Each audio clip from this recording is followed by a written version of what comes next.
Welcome to a very quick session on Lambda.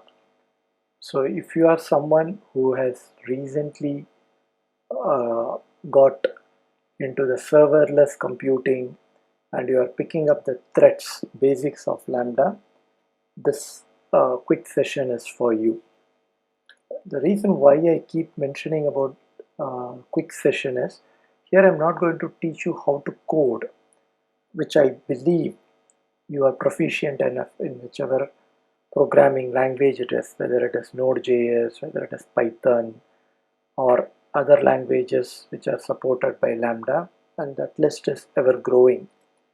But what I'm trying to share here is if you are writing a Lambda function and then you're going to add a trigger, maybe you're going to connect it with an API or Kinesis or even Kafka, you need not wait for the end-to-end setup to be done in order to test the function out. You can do it at a very granular stage. Similarly, when you have built up the whole application, if you really want to know where is the performance bottleneck, how do we make use of certain features which are available in AWS, which will help you in identifying and isolating the performance bottleneck, as well as in understanding how the flow proceeds, because in a microservices based architecture, one of the major challenges is orchestration. So if you have hundreds of services, you might be believing that the flow goes from service 1 to service 2 to service 3, but in reality it might be pretty different. And if you have to understand the orchestration part, you need some sort of a blueprint which will walk you through that. I just want to quickly cover both these aspects in this small session. Okay, so without further delay, let's get on to AWS Management Console. So here I can go to Lambda, which is one of my recently visited services. If you are figuring out where it is under compute, it will be here, right? So let me go ahead and click Lambda. Yep. So I'm going to take one very simple function called test function, which I have written in Python 3.8. Here I have just written a function. I have not added any trigger because the objective of the function is to explain how do you quickly go ahead and test it. Maybe if I have to call it out from a programming SDLC standpoint, it is going to be like a unit test. So I have written a simple function which will basically help you to understand uh, the way this two parameter operates. So there are two parameters, right? Any Lambda handler, it will have an event and a context. Context, as the name suggests, it is going to give you the environment related information, which resource is invoking this, the ARN, right? Amazon resource identifier, or is there any constraint in terms of the memory limit and where the logs will be returned.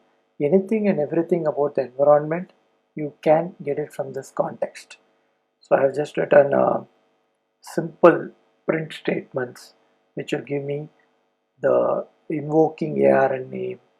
Then it will also give me the where the logs will be generated and who is the AWS request ID who is actually invoking this function.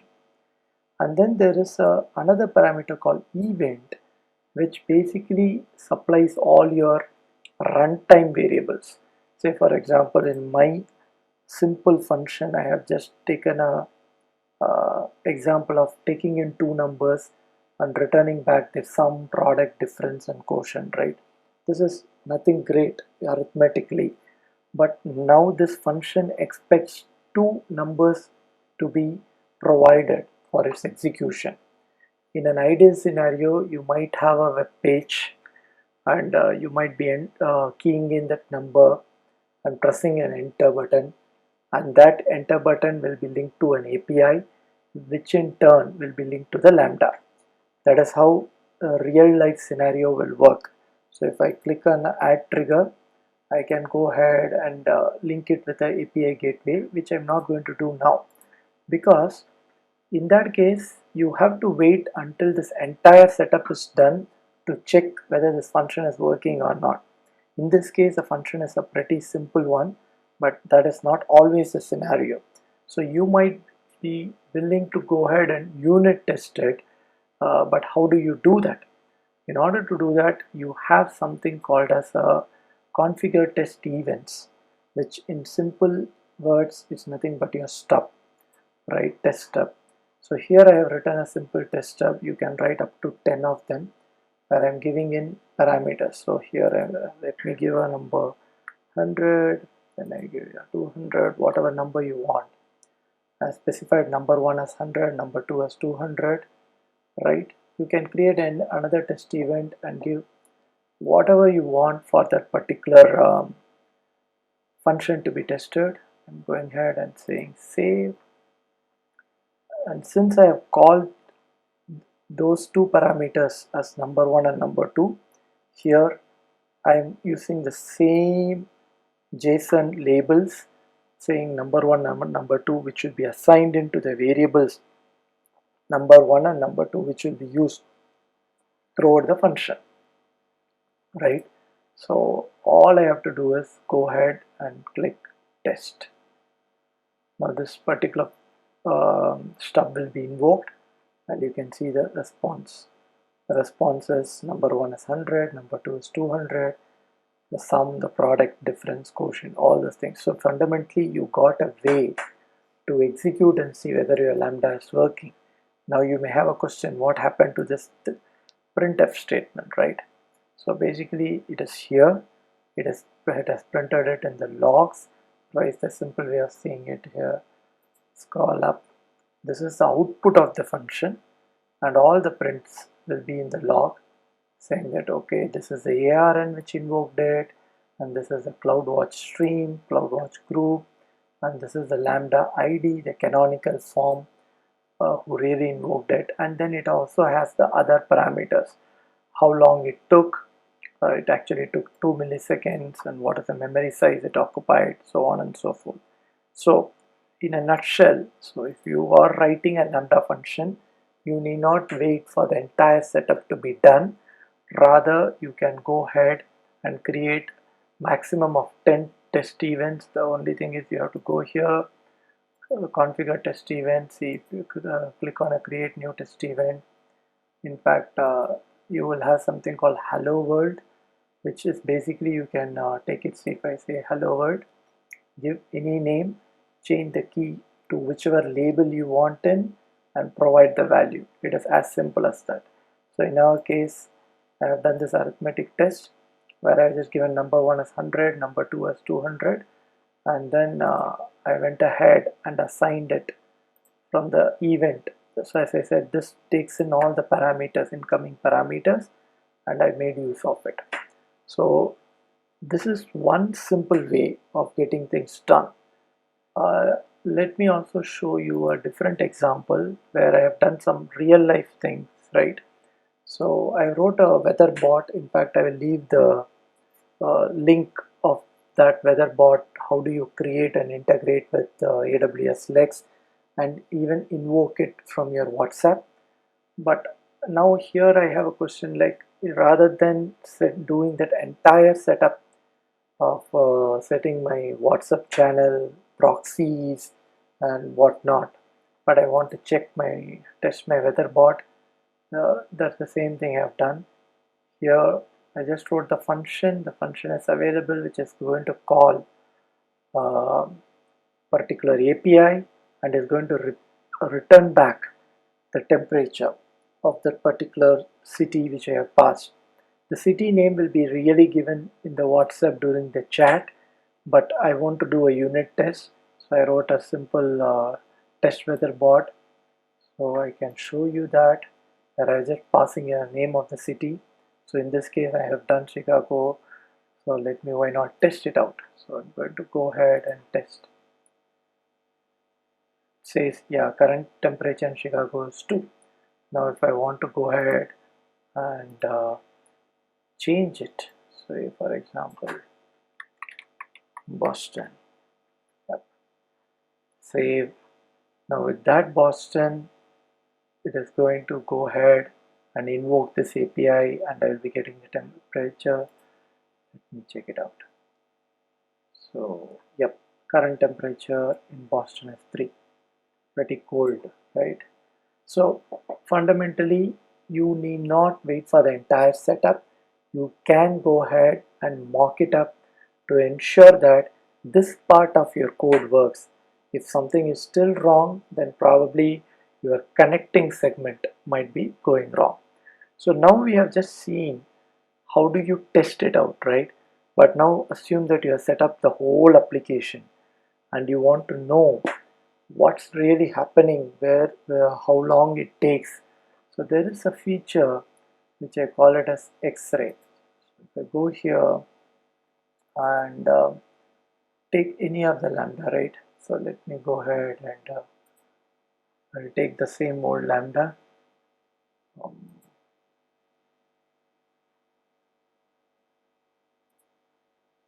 so I'll take my weatherbot debug.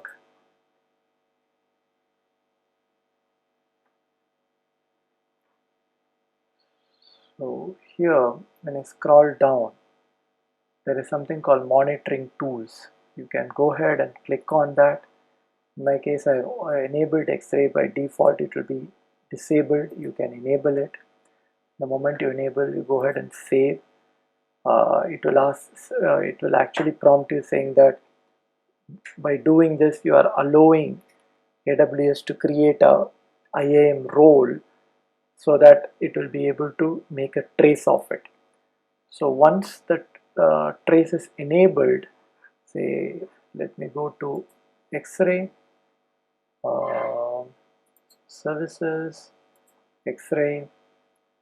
I go to X-ray and then click on service map, it will show me a lot of things.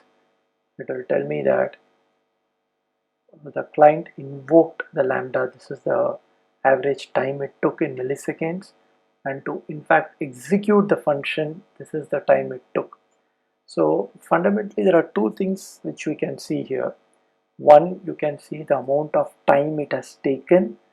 Number two, it will also show you the flow. In this case it is a very linear flow. You invoked the lambda function, it started executing this particular case. You don't have a table here, you don't have any SNS notification service, you have not invoked anything else. You just wrote a simple piece of few lines of code and invoked it. You have got this matrix. But what happens in a real-time architecture is you would have written many lambda functions, or you might have written a lambda function which interacts with a database or SNS and other things. Okay, so in such cases, if you want to know uh, where is the bottleneck, where is the time which is consumed more, we can make use of this X-ray. And just to let you know, X-ray is not very limited to lambda. You can enable X-ray for the code which you have in your EC2 and even in your Elastic Beanstalk. So what I'm going to do is I'm going to go back to X-ray. Let's say getting started. So launch a sample application. Yep. Then you say launch a sample application. Here it is going to have a ready-made template, which basically it is an application which will manually which can do two things. One is either it will generate some false IDs and register it in a DynamoDB, or you can even manually enter in. Basically it is a sample application which will show you how to interpret a trace. So here I'm going to go ahead and say next. It is going to ask you which subnet. You can select one of your subnet and your default VPC. If you have a very specific VPC, you can do it.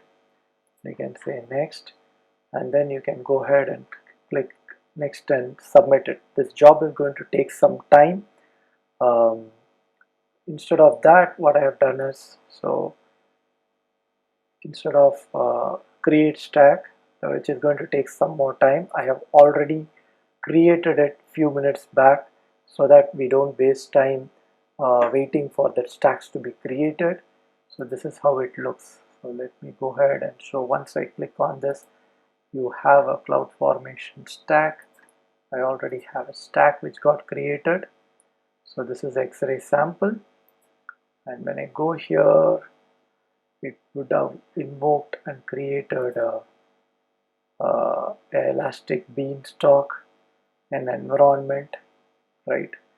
So the resources which it has created. So I'll go to an elastic beanstalk application which got created by CloudFormation, which gives me a URL. All these are sample applications which will come default. So as I said, this is a dummy page wherein if once I click start, which I'll do in few minutes, it will auto generate per minute 10 requests and put it in a database, or you can go ahead and do it manually. I'm just going to go ahead and click start. So if you see, it has created one dummy email ID, and it is going to keep doing it 10 requests per minute until I go ahead and hit the stop. So I just want few IDs to be created, so that now we know this Lambda function is going to talk with the DynamoDB, then it is going to send out a notification, which is what you see here, right? So there are 5 IDs which are already created, 6 is in progress, now 7. So let me stop here.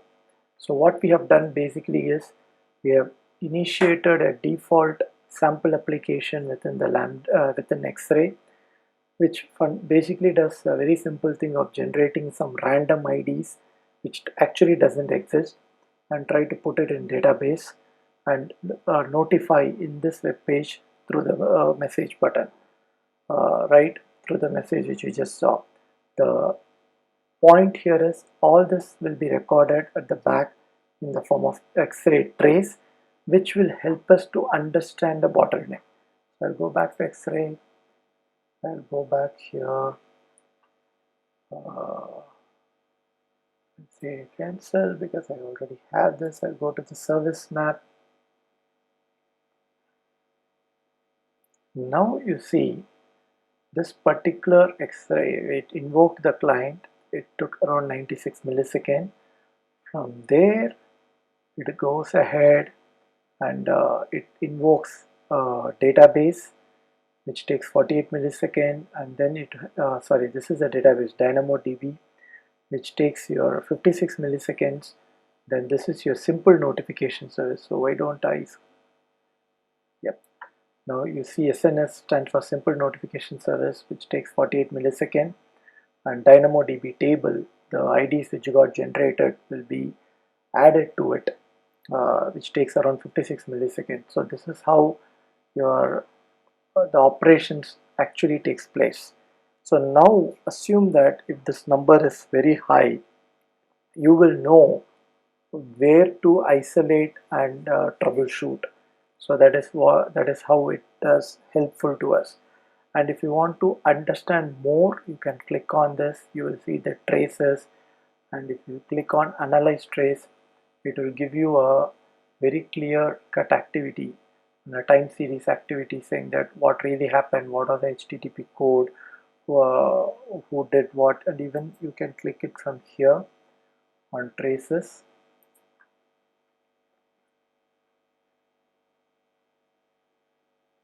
It says what are the methods, the get and post methods, and how long it took, and so on and so forth. Basically, these are the information which will help you in order to understand what really happened, in what are the activities which have happened. So DynamoDB took so much time, SNS has taken much more time than DynamoDB in my opinion, right? Which is true, 31 millisecond and it is 38 millisecond. So if this is not acceptable, we can go ahead and fine tune the application. right? And if you go back to the service map, you have certain GUI features, like you can go ahead and enable how long you want, how long or how much back in time you want to travel to get those traces and wanted to troubleshoot. Even it can be in hours, but I will not recommend that, because in case if you are running a very big application and you want to keep it for hours, this map is going to look cumbersome. So let me show you. So if I'm going to say even 30 minutes, right? Since I have run some few things in the last few minutes, realistically, if you see, you will have lot of charts coming up.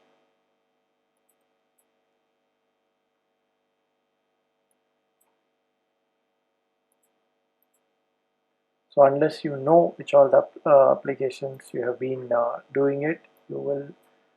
I'm just trying to. Yep. See, I have the couple of processes which I initiated, or everything will be recorded here, and you will be able to go ahead and see the traces, and you will be able to see the analytics related to it. So in a nutshell, that is how you make use of Lambda.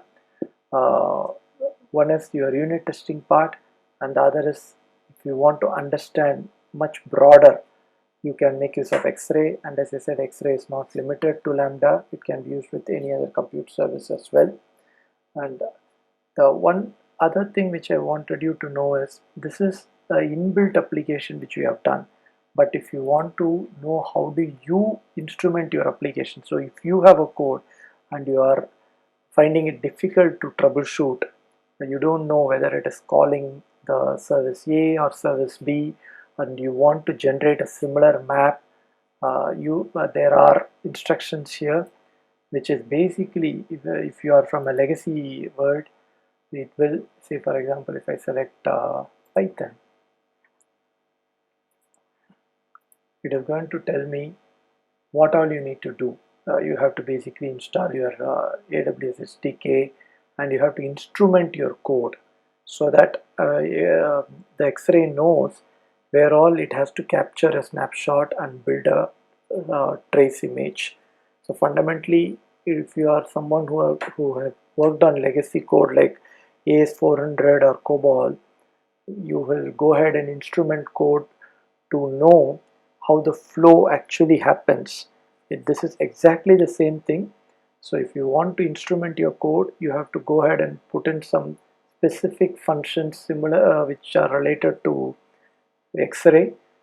Nothing functional in nature, but it will capture the snapshot at that point in time and construct a beautiful graph to you, and it will show you. In fact, we can take a sample application, instrument it, and do that. That is something I will plan to do in the future session. But meanwhile, if you need, here is the uh, guide for you to go ahead and do that. And these are the various languages which are currently supported, which is pretty standard languages, right? Node.js, Java, C Sharp, Python, and Go. Hope you like this session. If you have any questions, please leave your comments. Uh, and if you need further support, I will leave my email ID in the description section of this video. Feel free to contact me. Thank you. Have a nice day.